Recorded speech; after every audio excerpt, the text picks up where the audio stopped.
کہانی شروع ہوتی ہے تو ہم ورجل نام کے ایک آدمی کو دیکھتے ہیں جو ریل گاڑی میں ایک صحرائی علاقے میں سفر کے دوران بیٹھا بریڈ کھا رہا ہوتا ہے۔ اسی ڈبے میں چھوٹے سے بچے کو گود میں لیے ایک بدحال سی اجنبی عورت بھی بیٹھی ہوتی ہے۔ ورجل اٹھتا ہے اور بریڈ اس بچے کو دے دیتا ہے۔ تبھی اس کا اسٹیشن بھی آ پہنچتا ہے جہاں وہ اتر جاتا ہے۔ یہ بالکل ایک ویران سا اسٹیشن ہوتا ہے۔ ورجل وہاں موجود ایک شاپ پہ جاتا ہے اور وہاں بیٹھے ایک کمزور سے آدمی سے کچھ پوچھتا ہے جو اس کی بات پر دھیان ہی نہیں دیتا اور ٹی وی دیکھتا رہتا ہے۔ یہاں واحد آبادی یہی شاپ ہی ہوتی ہے۔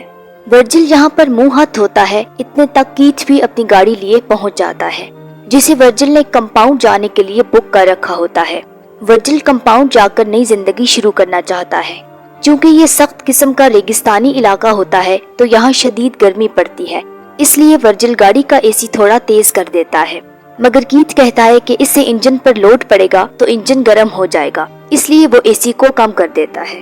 اگلی سین میں ان کی گاڑی کا ٹائر پنکچر ہو جاتا ہے تو وہ ٹائر تبدیل کرنے لگتے ہیں اور پھر شام ہو جانے پر وہ لوگ ایک جگہ رات گزارنے کے لیے رک جاتے ہیں۔ اگلے روز ورجل گاڑی چلا رہا ہوتا ہے جبکہ کیتھ دوسری سیٹ پہ بیٹھا سویا ہوتا ہے، تو موقع غنیمت جان کر ورجل اے سی تیز کر دیتا ہے اور کچھ ہی دور جانے کے بعد گاڑی کا انجن گرم ہو جاتا ہے تو گاڑی رک جاتی ہے۔ کیتھ ورجل کو کافی باتیں سناتا ہے کہ تمہیں منع بھی کیا تھا پھر بھی تم نے خود ہی مصیبت کو دعوت دی۔ اس کے بعد کیتھ انجن کو دیکھنے لگتا ہے اور ورجل خود کو ہلکا کرنے سائڈ پہ چلا جاتا ہے۔ واپسی پر اسے مٹی کا ڈھیر سا اور اس پر پڑے پتھر دکھائی دیتے ہیں۔ قریب جا کر وہ تھوڑی مٹی ہٹاتا ہے تو دیکھتا ہے کہ وہاں سونے کی چٹان ہے، تو وہ کیتھ کو بلاتا ہے۔ کیتھ بھی آ کر لائٹر جلا کر اس پر لگاتا ہے اور کنفرم کرتا ہے کہ یہ سونا ہی ہے، تو وہ دونوں بیلچے لے کر اسے نکالنے کے لیے کھدائی کرنے لگتے ہیں، مگر وہ ٹکڑا بہت بڑا ہوتا ہے، ذرا بھی نہیں ہلتا، تو یہ لوگ اس کے ساتھ رسی باندھ کر گاڑی سے کھینچ کر نکالنے کی کوشش کرتے ہیں، مگر ہر بار ہی رسی ٹوٹ جاتی ہے اور اسی طرح شام ہو جاتی ہے۔ کیتھ ورجل سے کہتا ہے کہ آپ شہر واپس جاؤ، کوئی ایسی چیز لاؤ جس سے ہم یہ سونا نکال سکیں، مگر ورجل کہتا ہے کہ نہیں آپ جاؤ، میں یہی رکتا ہوں۔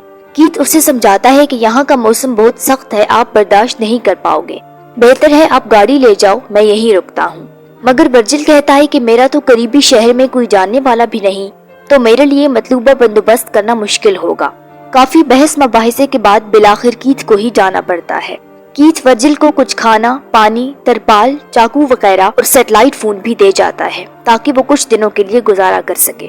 ورجل رہنے کے لیے ترپال سے ٹینٹ سا بنا لیتا ہے، پھر وہ رات کو جلانے کے لیے لکڑیاں اکٹھی کرتا ہے، کیونکہ اس علاقے میں جنگلی جانور اور کتے ہوتے ہیں جو رات کو یہاں کسی بھی جاندار پہ حملہ کر سکتے ہیں۔ ان سے بچنے کے لیے ورجل کو رات بھر آگ جلانا ہوتی ہے۔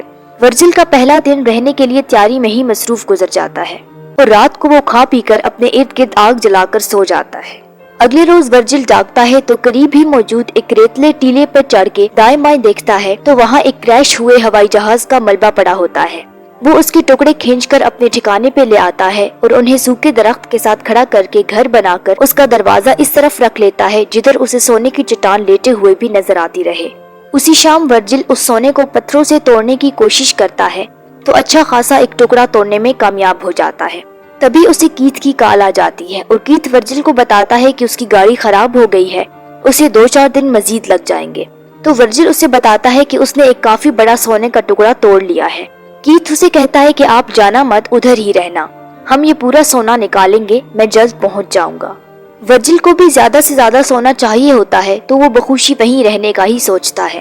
اب ورجل کو یہاں رہتے تیسرا دن ہوتا ہے اور ان 3 دنوں میں اس کی جلد ساری خراب ہو چکی ہوتی ہے۔ سخت موسم اور دھوپ کی وجہ سے اس کا چہرہ بالکل جھلس گیا ہوتا ہے۔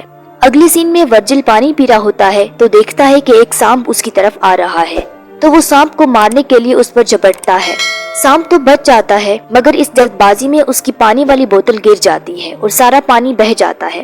یہاں تو پانی اس کے لیے اس 900 کلو سونے سے بھی زیادہ قیمتی تھا، کیونکہ پانی ہی پر تو اس کی زندگی کا انحصار تھا۔ اس کے بعد وہ کریش ہوئے ہوائی جہاز کے پاس جاتا ہے تاکہ وہ اس کے اندر رہ سکے۔ سونے کا ٹکڑا اور بیگ بھی اس نے سینے سے لگایا ہوتا ہے۔ جہاز کے اندر سے اسے لگتا ہے کہ باہر کوئی آیا ہے تو وہ جلدی سے سونے کا ٹکڑا بیگ میں ڈال دیتا ہے۔ باہر ایک لڑکی آئی ہوتی ہے، وہ اس سے پوچھتی ہے کہ پانی چاہیے تو ہے میرے پاس، تو وہ کہتا ہے کہ نہیں چاہیے۔ وہ اسے کھانے کی بھی آفر کرتی ہے مگر ورجل کھانے سے بھی انکار کر دیتا ہے۔ وہ لڑکی اس سے پوچھتی ہے کہ وہ کون ہے، کہاں سے آیا ہے اور یہاں کیا کر رہا ہے۔